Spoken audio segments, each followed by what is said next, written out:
In 2011, the National Act Coalition announced an intention to introduce charter schools into the New Zealand educational landscape.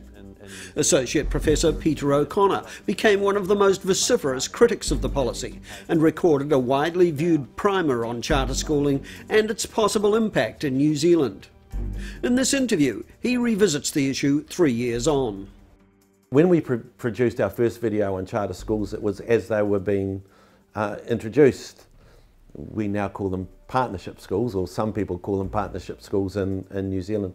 What we know is that our fears then have been realised, that the worst possible kind of model has been introduced in New Zealand, that although we were promised that international research would be done to look at the very best, that clearly didn't happen. If you have a look at the official papers by the Implementation Committee, no research was done that we can see at all on charter schools. It's simply a model that was dumped in, which has all the worst features.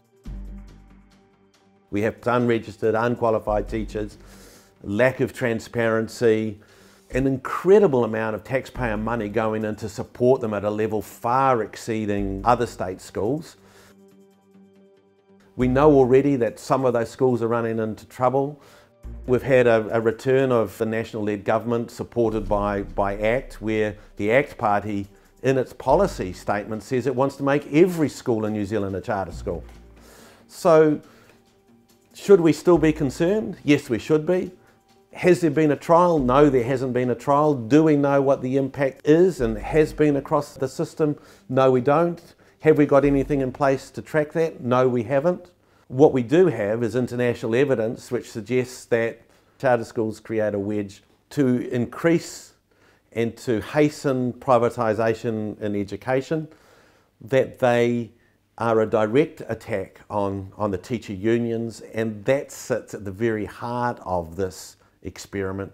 This has nothing to do with lifting achievement of children in poorer areas of New Zealand. Peter O'Connor maintains that the slow rollout of charter schools has been a deliberate attempt to downplay their critical role in the government's agenda. Well, the Prime Minister, when he announced the introduction of charter schools after the 2011 election, said there was going to be 2 and that we shouldn't be worried about 2. Well, there's 5 and then there's 8.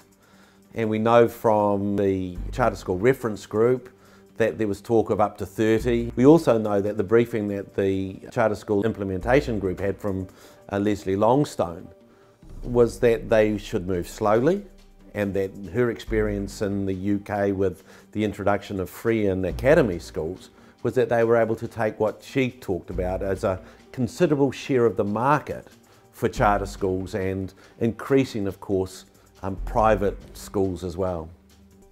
So yes, one can say this is a very small experiment, but I think the important thing is to consider the ideology and the philosophy behind charter schools and what it promises for wider radicalisation of the state education system. Associate Professor O'Connor rejects the claims that charter schools are designed to offer an alternative to regular schooling. Catherine Isaac presents charter schools as a form of alternative education. David Seymour talks about it in terms of choice, and Hekia Parata talks about it being an experiment that's worth trialling. So it's quite difficult at times to get a handle on exactly what this is about until one begins to really unpick what I would consider the true agenda to be, which is one of privatisation. The issue, I think, around alternatives is that the moment that one of the charter schools got into trouble, Hekia Parata says, well, of course, they're working with difficult children. One can't expect miracles, and yet Hekia Parata, of course, expects miracles from state schools who haven't had the luxury of the kind of funding that charter schools have. And yet she's quite prepared to use the excuse of these are difficult children when charter schools run into problems.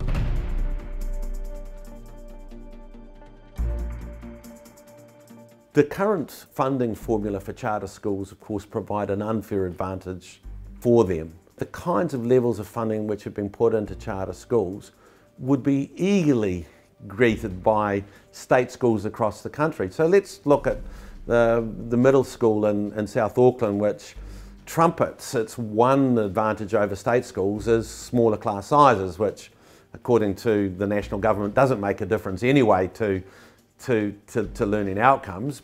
But surprise, surprise, in charter schools, they're quite happy to trumpet their aero success based on the 1 point of difference they have in the middle school of smaller class sizes.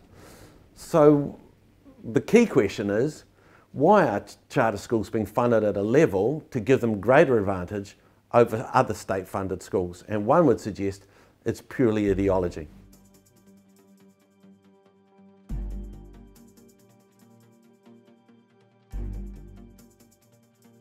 Charter school system in New Zealand has the worst features of charter schools internationally. They're conducted almost in secrecy with no access to information through the Official Information Act, through the Ombudsman. That's very difficult to ascertain whether or not they're really making the difference that they're claiming to make. They arrive without any consultation with local communities.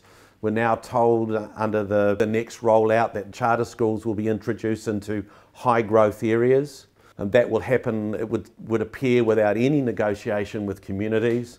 And the concerns that I would have around that kind of implementation is the impact that those charter schools will have on other state schools in the area. And it would seem that there's very little consideration about the wider impacts of charter schools across the system. In the first 3 years of the national government, funding of private schools increased markedly, as these figures show. The introduction of charter schools has not slowed down the subsidisation of the private sector, and Associate Professor O'Connor believes charters and privatisation are parts of the same policy. Charter schools and the introduction of charter schools sits alongside a steady, increasing support for the private sector in education by this government. We see that in the support, for example, in Wanganui Collegiate. The enormous increases in government funding for private education, and it's all part of the same agenda, and that agenda is around dismantling state education.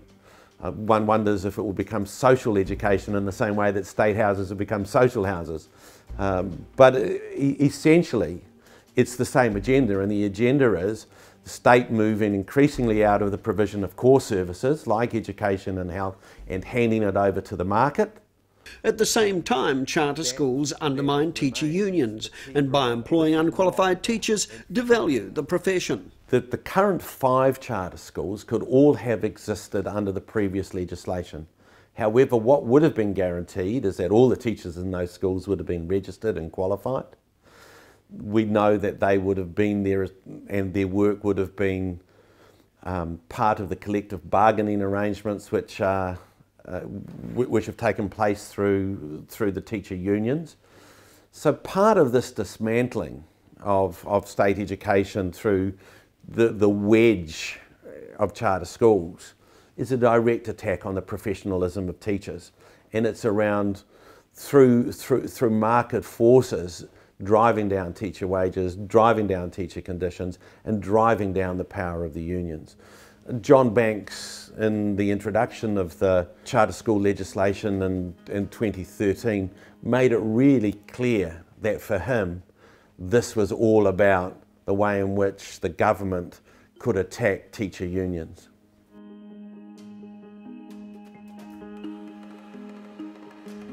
Internationally, the charter school movement has received many setbacks in the past year, and Associate Professor O'Connor says we in New Zealand can learn from this.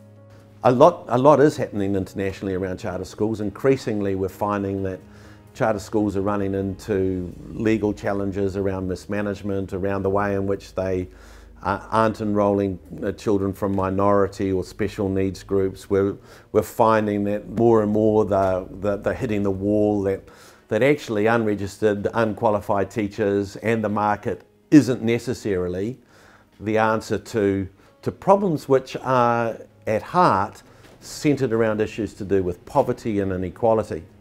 That the somewhat naive and simplistic view that if you hand education over to the market, it can solve the problems largely created by the market is not true.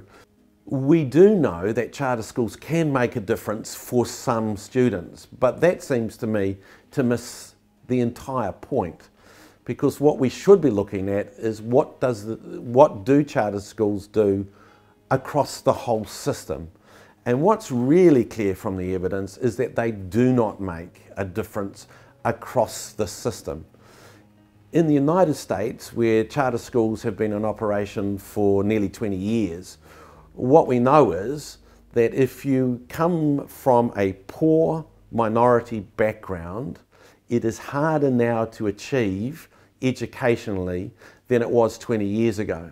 Now, charter schools might make a difference for 1 or 2 kids, and that's great. But what does it do across the whole system? It causes more problems than it creates success, and across the system, it has a negative impact. And that's the international evidence. Even the Treasury said, with the introduction of charter schools, look, these aren't going to make the difference that advocates of charter schools say they will make.